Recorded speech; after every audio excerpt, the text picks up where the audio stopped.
Okay, hi. So I am here for a little quick review on Game of Thrones, The Last Watch, the documentary that just came on last night about them filming season 8. I didn't do a review on the last few episodes of Game of Thrones.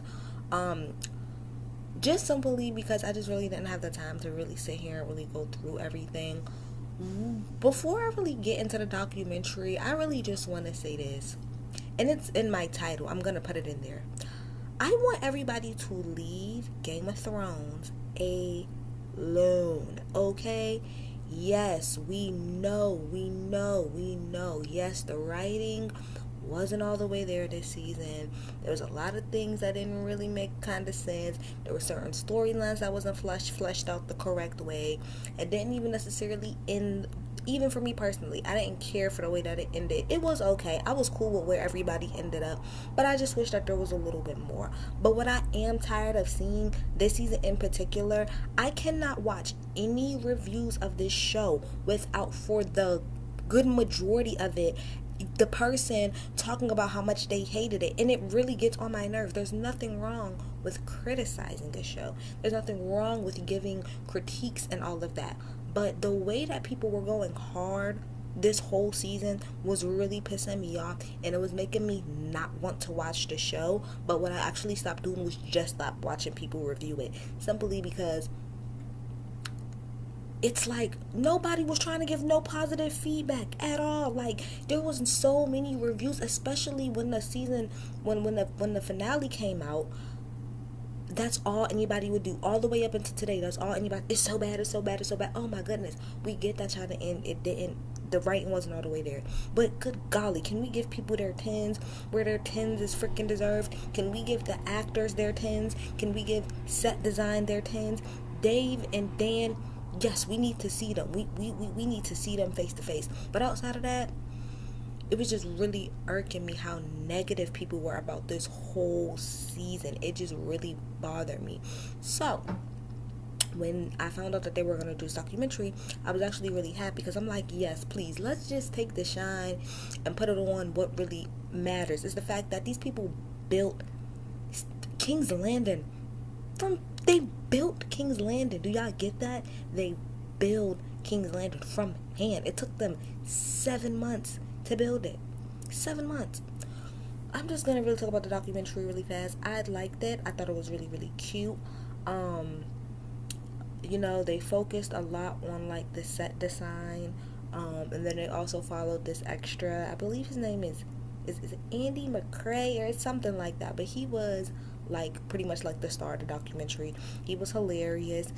I loved him from the minute he stepped onto the screen, because the first thing I'm like, he's really excited. Like, I mean, as anybody would be, any diehard fan of Game of Thrones, if you get to be in it, even as an extra, you'd be so geek. He was like genuinely so excited, and he's been doing this since like season 5, and he's been a couple different shots here and there. It was just so cool to me to see how excited he was, and throughout the whole doc, he was just talking about how much he appreciated it, and how much, it really changed his life. Just from being an extra, it changed his life. And I hope this documentary gives him more opportunities. I really do, because he seems like he's a really hard worker. And I loved him throughout this whole thing. One of the best parts to me was us getting to be able to see the table read. Man, that I'm getting emotional a little bit now. That was a lot for real, because they said before, that they give everybody the scripts, but they don't know who reads it and who doesn't. They can if they want to. They get it, I think, maybe 2 or 3 days before. You can read it if you want to. You cannot read it. So they weren't really sure who had read it and who didn't. It was clear by the time that the table read was over that Kit Harington, aka Jon Snow, did not read it, because he was really taken aback by a lot of things, specifically when he killed Dany. He just could not. He could not. He was just like overwhelmed, to be quite honest. I was happy that everybody was happy for Ari, aka Macy Williams. When they was talking about the part where she kills the Night King, everybody was really happy for her. Um, Varys, the actor who plays Varys, bruh, he was all of our moods pretty much for this whole daggone season.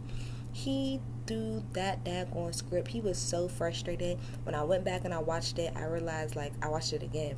I realized that you got certain people who was actually covering their face, like, what is it, Nikolai, the guy that plays Jaime Lannister. He was pretty much covering his face the majority of the table read. I don't think he was too happy. We didn't really see much of Lena Headey, aka Cersei. Varys was pissed. You could just tell he was not feeling it. He was just not feeling it. So that was like really amazing. I really like seeing the table read, like just to get everybody's reactions. I thought it was amazing. I thought that shot was completely amazing. That whole little scene. Then we go from there. We start to work. We starting to put the sets together. We met the head of snow, literally the guy who is in charge of the snow, just simply the snow that's all around the sets, and he's going around and showing us about all the different ways. Then we kind of get into the 55, count them, 55. That is almost 2 months straight of night shoots. They were so tired, and I would have been so tired. Like they were showing a part where Macy kills the Night King and how they had to keep doing it over and over and over and over. She looked so tired. And the whole crew, the whole cast, everybody just looked completely bended. Now, I will say this. I peeped a few things, Dave and Zan, that some of your crew was saying. They didn't say it flat out, but I caught a few things. I caught the fact that, a lady did say that she was glad that the show was ending because there was no way that the show could get any bigger, because Dave and Dan wanted the production to be so big. And I will say this as a criticism, maybe if y'all would have been less focused on the production being so big and actually getting a cohesive script, maybe people wouldn't be dragging y'all the way that they are. But I digress. That woman said that there was another part where they were actually in King's Landing, and there was a woman and a man, they was walking together. I don't know what they did, another part of the crew, and they pretty much was like, we're about to blow this up. And I feel like it's a little bit too early. Like, damn, can Cersei come down and get a lunch or something like that? There was just little tidbits here and there that kind of let me know that, like, I got the feeling that nobody really cared for Dan and Dave. And that's just my personal opinion. I'm talking about as far as, like, the production. That's what it seemed like. It seemed like they were just very aggravated by them. Which, you know what? That makes me feel better, because we as a viewing audience was aggravated by them. So to know that production was a little bit aggravated by them, and it could be simply just because of, it could be nothing personal. It could just be the stresses of working. But it came off in a lot of different scenes that a lot of them production people was not happy with Dave and Dan. They were asking for a little bit too much, and, it was really weird to me, though. I mean, I guess because we see Dave and Dan after every episode, maybe that's why they didn't focus on them too much. But everybody's biggest problem this season really was the writing. So I wish some way, somehow, that they could have covered, like, Dan and Dave writing. But the way the documentary kind of was set up, it looked like Dave and Dan was kind of like propped up, like they were like sitting on this hill, and it just felt like I don't want to say nobody could talk to them, but I don't know, it just came off real, I don't know, they came off really weird to me in this whole thing. Like, they didn't even really get to talk to nobody. It was just really weird. We got to talk to the directors a lot. The director seemed cool. The guy, we watched the director who did the Red Wedding, and he did the Red Wedding and something else, I can't think, but it was another really, really, really big scene. He directed episodes 1, 2, and 4, I believe. 1, 2, and 4, which to me personally were the filler episodes. Episode 1 was, they could have kept episode 1. They could have made 1 and 2 one long episode. But again, these are just directors, so I'm not even, these are people. One thing I did appreciate that they didn't focus so much on the writing is because everybody, for the most part, they didn't have shit to do with that. You know what I'm saying? They were just here to do their job. Dave and Dan wrote the script. It's just up for them to, execute it. So I thought that was really, really, really good. They talked about that. They showed, different scenes with Emilia Clarke, aka Daenerys.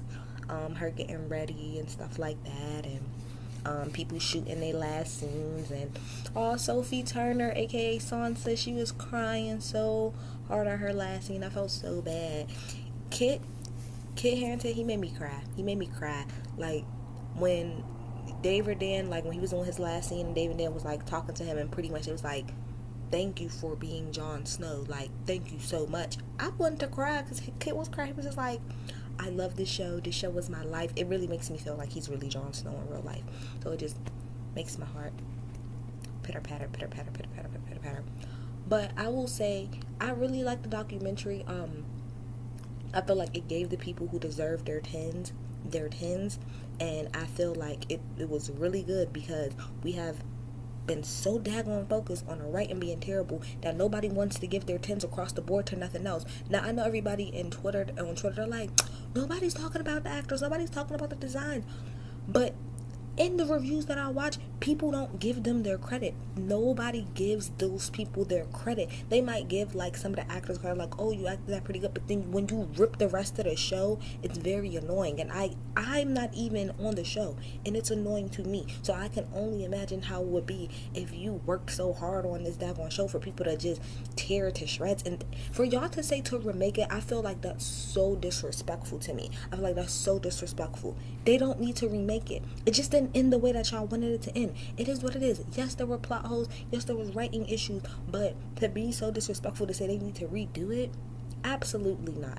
Absolutely not. And I'm glad that they put out this documentary so that everybody who said that could feel terrible, because that pretty much means that all of this hard work that all of these people put in for this show to come out, y'all just gonna completely say F it and forget y'all. No, forget Dave and Dan. I will 110% be on you with that, because the writing could have been better. Absolutely. But as far as set design, as far as production is concerned, as far as acting is concerned, Peter Dinklage alone. Period. Ugh.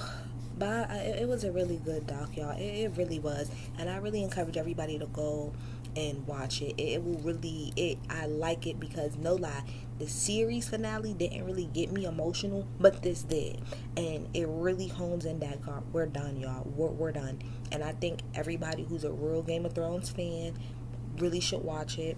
Again, like I said, we can all have the critiques and stuff like that about the writing, but let's not completely just dump on this show like it's the worst thing in the whole wide world, just because. And a lot of y'all is just mad. A lot of y'all is mad because y'all theories didn't come true. That's what it is. A lot of y'all's big mad because of that. But you want to know what? Like somebody say, Game of Thrones ain't never been a show to give the fans what they want, ever. That's exactly why we liked it. It's because it never gives us what we want. Yes, the writing could have been better, but y'all going to leave this show alone. For almost a decade, this show has given us more than we can ask for. And guess what? When the prequel come on, y'all will be watching.